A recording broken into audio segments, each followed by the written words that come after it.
Mari lihat apa yang telah membuat seorang ayah marah. Seberapa mengerikan akibatnya. Terutama ketika dia seorang tentara terlatih. Dia pertama kali mengambil senapan runduk M24. Kemudian dia menyiapkan alat pengukur kecepatan angin. Lalu dia mengatur roda pengangkat senapan runduk. Setelah semuanya siap, saat ini dia hanya perlu menunggu target muncul. Tidak butuh waktu lama. Sebuah Porsche melaju dengan kecepatan tinggi. Menuju area dia. Langsung menembak mati sopirnya. Mobil kehilangan kendali. Dan terbang secara tiba-tiba. Kemudian jatuh dari tebing. Sopirnya saat itu sekarat. Ketika pasukan Navisil mendekati mobil. Mereka tidak menembak sopir lagi. Melainkan langsung mengambil sebuah ponsel dari dekat sopir. Mengeluarkan sebuah ponsel. Lalu menggunakan alat kopi khusus. Untuk mengambil semua data yang ada di ponsel tersebut. Namanya adalah Chris. 2 minggu yang lalu. Tim Navi SEL-nya menerima intel dari CIA. Seorang dokter kimia bernama Hani Sedang. Suriah memproduksi bubuk deterjen secara ilegal. Chris segera merancang rencana pertempuran yang matang. Dengan bantuan penjaga pantai, mereka diam-diam menyusup ke tempat tujuan. Bagi tim pasukan khusus berpengalaman seperti mereka, tindakan penangkapan semacam ini sangatlah sederhana. Namun setelah mereka menyusup ke tempat tujuan, barulah mereka menyadari tempat itu sudah dijebak. Disediakan banyak perangkap dan ranjau di sekitar. Saat Chris memerintahkan timnya untuk mundur, banyak musuh membawa senjata berat, menutup semua jalur mundur mereka, menghadapi tekanan yang dibawa kematian.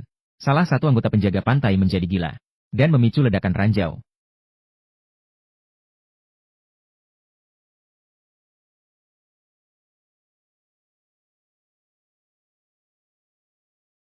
Ledakan hebat hampir memusnahkan pasukan elit Chris. Ketika penjaga pantai datang untuk memberikan bantuan, hanya dia dan seorang anggota bernama Boozer yang selamat.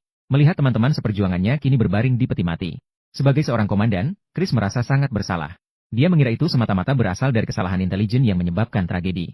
Namun, penyelidikan misi selanjutnya membuat keadaan menjadi semakin aneh. Unit penyelidikan kejahatan Angkatan Laut melalui rekaman perang berhasil merestorasi situasi di lapangan.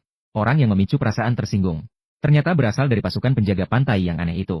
Anggota-anggota tim berubah menjadi pasukan khusus di bawah Chris. Chris tiba-tiba merasa sakit kepala yang sangat parah. Namun, dia yakin itu bukan anggota tim SEAL miliknya. Namun, rekaman yang kemudian dikeluarkan oleh detektif malah jelas menunjukkan bahwa Chris salah ingat. Sejenak, Chris agak bingung, hingga meragukan kejernihan pikirannya. Namun, setelah menjalani pemeriksaan di rumah sakit Angkatan Laut, kondisi fisiknya sangat prima. Hanya ada sedikit gangguan akibat stres pasca perang. Berhenti merokok dan minum, istirahat sejenak akan membuatnya membaik. Sebelum pulang ke rumah, Chris pergi ke bar untuk mengucapkan selamat tinggal pada Buzel. Mereka mengangkat gelas untuk menghibur dan menghormati saudara yang meninggal. Namun ketika dia memalingkan kepala, bayangan Buzel lenyap. Seorang wartawan mendatanginya. Jurnalis menduga 12 anggota pasukan khusus tewas bersamaan. Namun, markas komando tidak mengeluarkan pernyataan apapun. Pasti ada sesuatu yang terjadi di sana. Chris tidak menggubris wartawan itu. Saat ini dia hanya ingin cepat pulang ke dekapan keluarga. Namun dia baru saja pulang ke rumah. Langsung saja menerima panggilan dari saudara laki-laki.